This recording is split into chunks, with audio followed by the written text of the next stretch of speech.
দর্শক আপনারা দেখতে পাচ্ছেন যে মোটর সাইকেলে পেট্রোল নেওয়ার জন্য যে দীর্ঘ সারি, এটা আমরা যে সারিটা এখন দেখতে পাচ্ছি এটা হলো মুগদা বিশ্ব রুটে পাম্প অবস্থিত এবং দীর্ঘ প্রায় 2 কিলোর উপরে হবে যে মোটর সাইকেলের যে দীর্ঘ সারি আমরা দেখতে পাচ্ছি।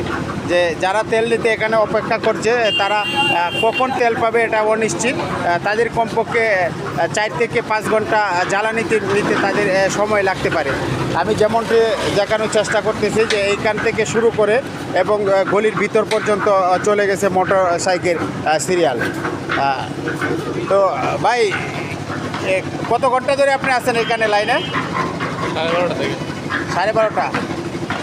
যাই হোক, আমি একজন বাইক চালকের সঙ্গে কথা বললাম, উনি 12:30 থেকে এই দীর্ঘ তেল নেওয়ার জন্য যে দীর্ঘ লাইন, এই লাইনে অপেক্ষা করতেছেন। এখন পর্যন্ত উনি বলতে পারতেছেন না যে আরও কত ঘন্টা লাগবে ওনার জ্বালানি পেতে। তো আপনারা দেখতে থাকেন যে এরকম দীর্ঘ সারি।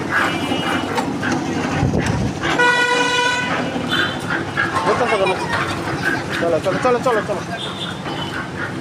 আপনারা দেখতে পাচ্ছেন যে মোটরসাইকেলে জ্বালানি নেওয়ার জন্য যে দীর্ঘ সারি, প্রায় 2 কিলোর উপরে হবে এই মোটরসাইকেলের সিরিয়াল চলে গেছে এবং কখন পর্যন্ত তারা জ্বালানি পাবে এটাও একটা অনিশ্চিত।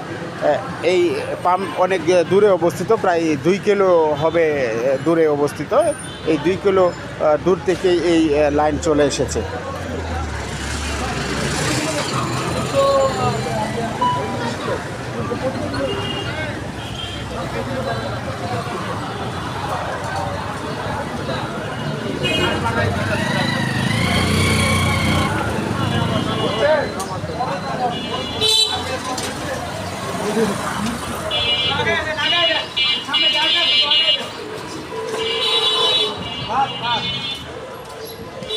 দর্শক, আমি যেমনটি দেখানোর চেষ্টা করতেছি যে দীর্ঘ সারি বাইক চালকদের জ্বালানি নেওয়ার জন্য এক একজন 10টা থেকে শুরু করে তারা এখন পর্যন্ত লাইনে দাঁড়িয়েছেন।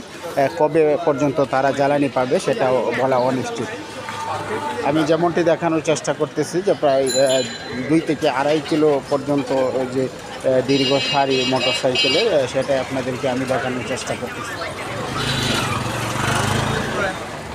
মা লাগায় না।